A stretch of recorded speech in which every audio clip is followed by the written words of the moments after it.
L'histoire d'Adam et Ève, telle qu'elle est racontée dans les traditions religieuses, est l'un des récits fondateurs les plus anciens et les plus fascinants de l'humanité.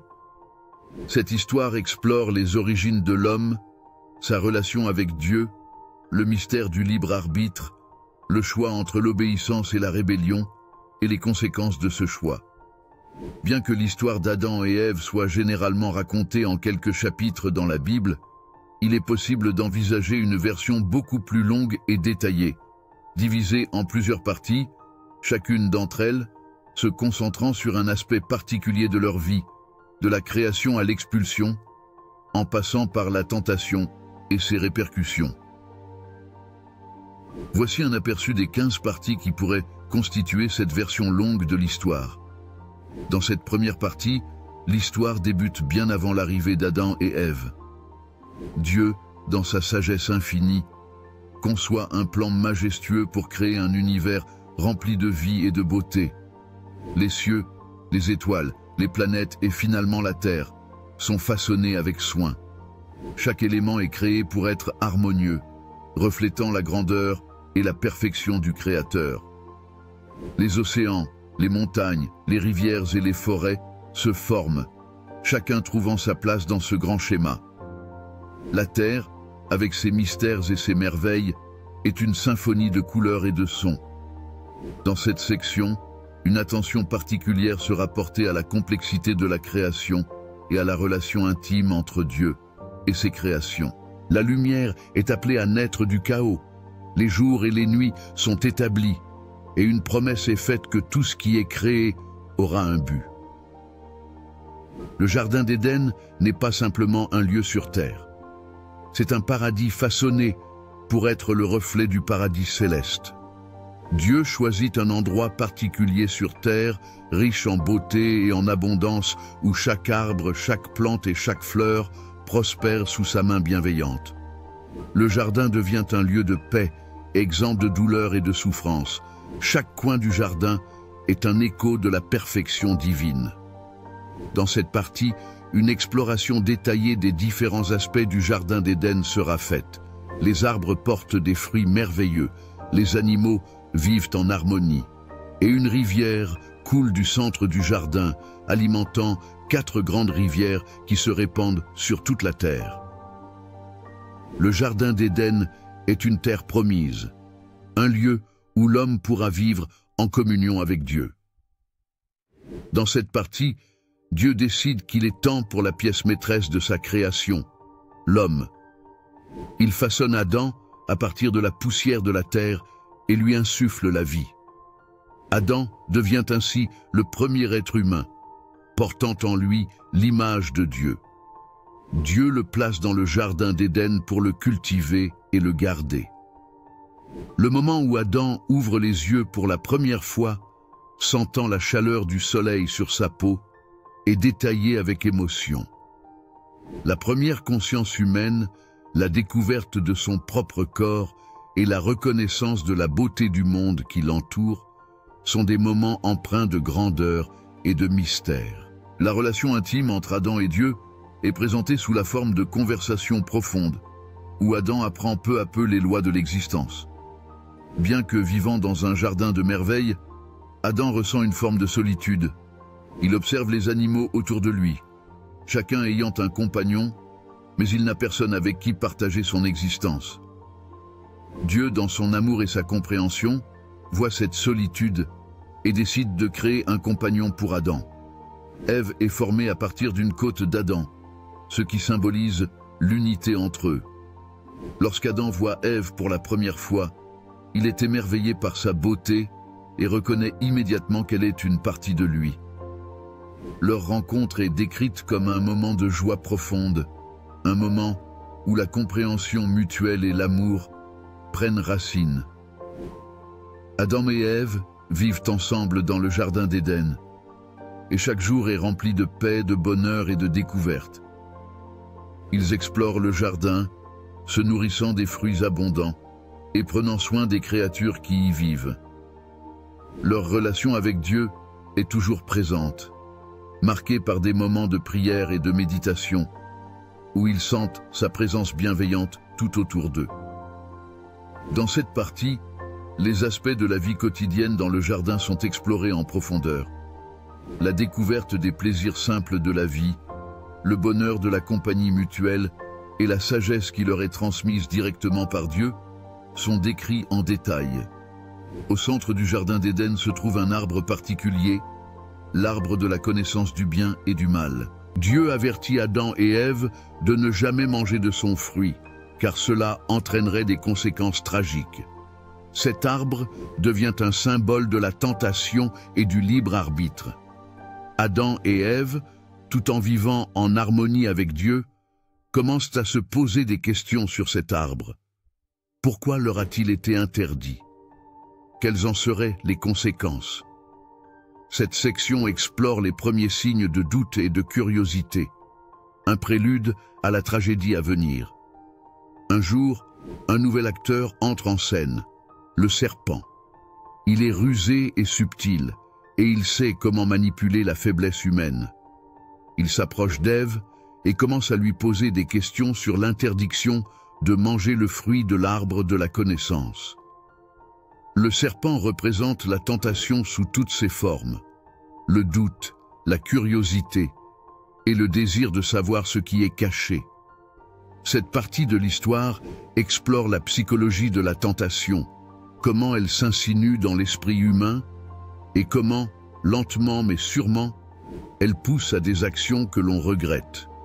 Le serpent convainc Ève que Dieu ne veut pas qu'elle mange le fruit, parce qu'il ne veut pas qu'elle devienne comme lui, connaissant le bien et le mal. La promesse de devenir comme Dieu résonne profondément en elle. Elle cueille le fruit et en mange, puis elle en donne à Adam, qui mange également. C'est le moment pivot de l'histoire, la désobéissance à Dieu. La tentation du pouvoir et de la connaissance prend le dessus sur la confiance et l'obéissance. Cette section détaille les pensées et les émotions qui traversent Adam et Ève alors qu'ils franchissent cette limite fatidique. Immédiatement après avoir mangé le fruit, Adam et Ève prennent conscience de leur nudité. Pour la première fois, ils ressentent la honte et la peur. Ils essaient de se cacher de Dieu, sachant qu'ils ont brisé sa loi. La transformation psychologique qui survient après la chute est explorée en détail dans cette partie. Adam et Ève ne sont plus les mêmes. Ils découvrent le poids de la culpabilité et de la responsabilité. Ils réalisent également que leur relation avec Dieu a changé pour toujours. Dieu marche dans le jardin, comme il le fait souvent. Mais cette fois, Adam et Ève se cachent de lui. Dieu les appelle, et finalement, ils admettent ce qu'ils ont fait. Dieu demande des explications, et Adam accuse Ève, tandis qu'Ève blâme le serpent. Dans cette partie, les conséquences de la désobéissance deviennent claires. Dieu, dans sa justice, ne peut ignorer leurs fautes. Mais au-delà du châtiment, cette section explore également la miséricorde de Dieu et sa volonté de guider l'humanité malgré ses erreurs. La désobéissance d'Adam et Ève a des conséquences profondes, non seulement pour eux, mais pour toute la création. Dieu annonce les malédictions qui découleront de leur choix. La souffrance, le labeur, la douleur de l'accouchement et finalement la mort. Le monde parfait qu'Adam et Ève connaissaient est brisé. Le paradis n'est plus. Cette partie explore comment leur choix a bouleversé l'ordre naturel et introduit le mal, la douleur et la mort dans le monde. Adam et Ève sont expulsés du jardin d'Éden et un ange est placé à l'entrée pour empêcher quiconque d'y entrer à nouveau. Ils sont forcés de quitter le lieu où ils avaient tout pour entrer dans un monde de labeur et de souffrance. Cette section raconte l'angoisse de ce départ, la perte du paradis et le début de leur nouvelle vie, loin de la perfection et de l'harmonie qu'ils avaient autrefois connue. Adam et Ève doivent maintenant s'adapter à la vie en dehors du jardin. Ils doivent apprendre à cultiver la terre, à survivre aux rigueurs du monde extérieur. Ils donnent naissance à des enfants et commencent à bâtir une nouvelle vie, marquée par le travail ardu et la lutte constante contre les éléments. Cette partie explore la nouvelle dynamique de leur relation, la tristesse d'avoir perdu l'Éden, mais aussi la résilience de l'humanité face à l'adversité. Ils apprennent, lentement mais sûrement, à vivre avec les conséquences de leurs choix. Adam et Ève ont 2 fils, Caïn et Abel. Cette partie raconte l'histoire tragique de ces frères, marquée par la jalousie, la violence et le meurtre. Le premier meurtre de l'histoire humaine est un reflet direct de la rupture originelle entre l'homme et Dieu. Cette partie explore comment le péché originel continue de résonner à travers les générations, affectant non seulement Adam et Ève, mais aussi leurs enfants. Caïn, rongé par la jalousie, tue son frère Abel, et la souffrance de l'humanité s'intensifie. Bien que l'histoire d'Adam et Ève soit marquée par la chute et l'exil, il reste un espoir. Dieu promet qu'un jour, l'humanité sera réconciliée avec lui. Cette promesse de rédemption parcourt les générations et donne à l'humanité l'espoir de retrouver un jour l'harmonie perdue. Dans cette dernière partie, l'accent est mis sur la rédemption possible. Adam et Ève, bien que brisés par la culpabilité et la souffrance, trouvent un sens à leur nouvelle existence, en cherchant à transmettre à leurs descendants les leçons tirées de leurs erreurs. Ils continuent de prier et d'espérer, sachant que le chemin vers Dieu est encore ouvert, même après la chute. Bien que l'expulsion du Jardin d'Éden ait marqué une rupture dans la relation intime entre Dieu et l'humanité, l'histoire ne s'arrête pas là. Adam et Ève, désormais confrontés aux réalités d'un monde imparfait, continuent leur chemin, portant avec eux non seulement les cicatrices de la désobéissance, mais aussi une lueur d'espoir pour l'avenir. Dans cette suite, nous explorerons la manière dont Adam et Ève, ainsi que leurs descendants, s'efforcent de trouver un équilibre entre la souffrance héritée et la quête d'une nouvelle harmonie avec Dieu et la création. Après l'assassinat tragique d'Abel par Caïn, Adam et Ève sont plongés dans une profonde douleur. La mort, à laquelle ils n'avaient jamais été confrontés avant la chute, devient une réalité tangible. Ils se rendent compte que la mort ne concerne pas seulement la perte physique, mais qu'elle est aussi une mort spirituelle, la séparation d'avec Dieu. Leur cœur est lourd, non seulement à cause de la perte d'Abel, mais aussi parce qu'ils doivent porter la culpabilité du crime de Caïn, se demandant si leur propre désobéissance a conduit à cette tragédie. Cependant, dans leur douleur, une lueur d'espoir renaît. Ève donne naissance à un autre fils, Seth, dont le nom signifie « compensation ». Seth devient le porteur de la promesse divine, celui par qui l'humanité pourra espérer renouer avec Dieu. Cette naissance est vécue comme une seconde chance, un signe que la grâce divine, bien que tempérée par la justice, n'a pas quitté leur famille. Seth grandit dans un monde difficile, mais il hérite de la sagesse de ses parents. Il est éduqué dans la crainte de Dieu et la reconnaissance des erreurs du passé. Contrairement à Caïn, qui a choisi la voie de la rébellion, Seth cherche à vivre dans la droiture, respectant les lois naturelles que Dieu a laissées dans le monde. Peu à peu, il devient le père d'une lignée de personnes qui cherchent à renouer avec leur Créateur. Dans cette partie, nous explorons en profondeur la manière dont Adam et Ève tentent de restaurer l'espoir et d'élever leurs enfants dans un monde où la violence, la jalousie et la mort commencent à se répandre. Ils transmettent non seulement leur connaissance de Dieu, mais aussi leur repentir et leur quête de rédemption. Les descendants d'Adam et Ève commencent à se multiplier. Des tribus se forment, des communautés naissent, et l'humanité commence à façonner le monde qui l'entoure. Les premiers outils sont forgés, les premières habitations sont construites, et l'agriculture devient une nécessité pour survivre. C'est un moment clé dans l'histoire humaine, où la créativité et l'ingéniosité se développent, mais où les défis se multiplient également. La terre, qui était autrefois en harmonie avec les besoins de l'homme, devient de plus en plus difficile à cultiver. Adam, avec son expérience du Jardin d'Éden, tente d'enseigner à ses descendants comment travailler la terre, mais la malédiction du sol, donnée après la chute, se fait de plus en plus sentir. Le labeur devient pénible, et la faim, qui n'existait pas dans le paradis perdu, commence à menacer les jeunes familles. Dans cette partie, l'accent est mis sur les débuts de la civilisation humaine, les progrès technologiques et sociaux, mais aussi les tensions qui naissent des nouvelles réalités du monde déchu. Les hommes commencent à se tourner les uns contre les autres pour des ressources. Et la violence, introduite par Caïn, continue de résonner dans les générations suivantes. L'humanité est en quête de stabilité, mais le souvenir du paradis perdu reste une ombre qui plane sur chaque tentative de progrès. Dans ce monde en constante évolution, l'humanité est confrontée à une nouvelle série de tentations. Le serpent, qui avait trompé Ève dans le jardin, n'a pas disparu. Il continue de rôder, cherchant à éloigner les hommes de Dieu par toutes sortes de ruses. Si autrefois la tentation était incarnée dans le fruit de l'arbre de la connaissance, elle prend désormais de nouvelles formes. La cupidité, le pouvoir, le désir de dominer autrui.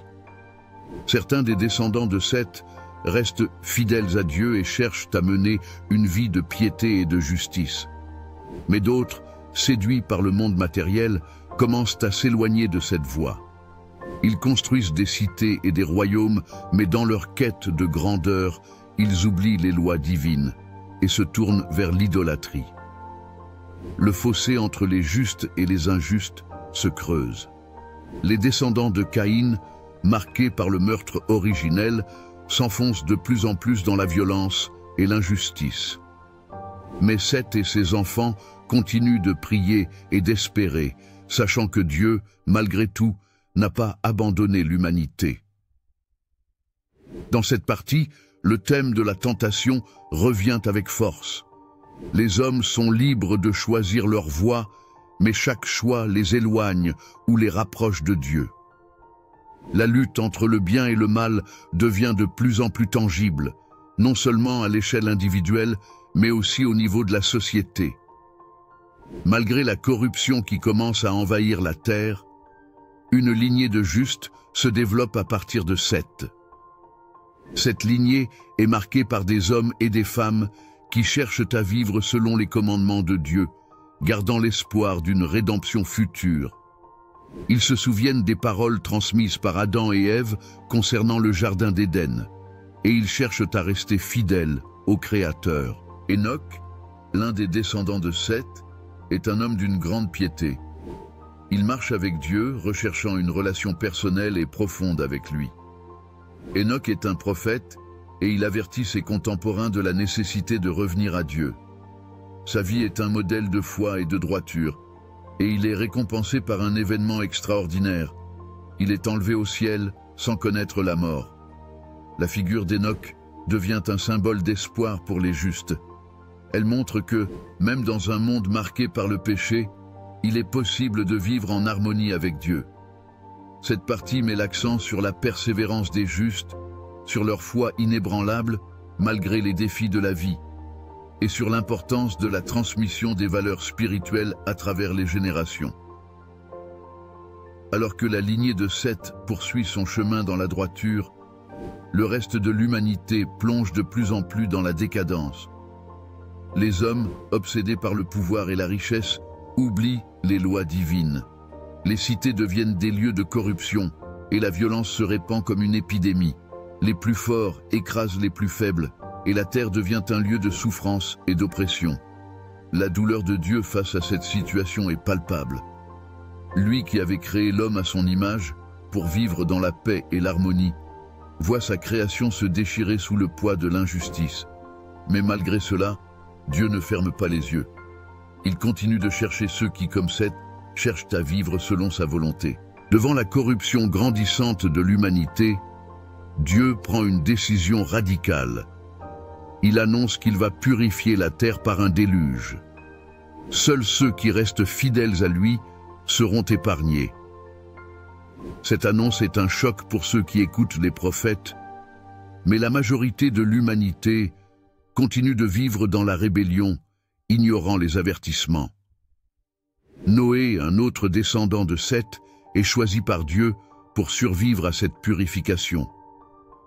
Homme de foi, Noé reçoit des instructions détaillées pour construire une arche qui abritera sa famille et des représentants de chaque espèce animale. Il obéit sans hésitation, même si les moqueries de ses contemporains se font de plus en plus insistantes. Cette partie met en lumière la manière dont Dieu, malgré sa colère face au péché, offre une chance de rédemption à ceux qui sont prêts à l'écouter. Elle explore également la figure de Noé, un homme qui, comme Adam autrefois, est appelé à être le père d'une nouvelle humanité. Alors que le déluge approche, Noé et sa famille se préparent à entrer dans l'arche. C'est un moment empreint de gravité et de foi, un dernier refuge pour ceux qui ont choisi d'obéir à Dieu au milieu d'un monde en pleine déchéance. L'arche, conçue selon les instructions divines, devient le symbole de l'espoir et de la survie. La communauté autour de Noé, en revanche, continue de tourner en dérision ses avertissements, se moquant de son projet, ne réalisant pas l'ampleur de la catastrophe imminente.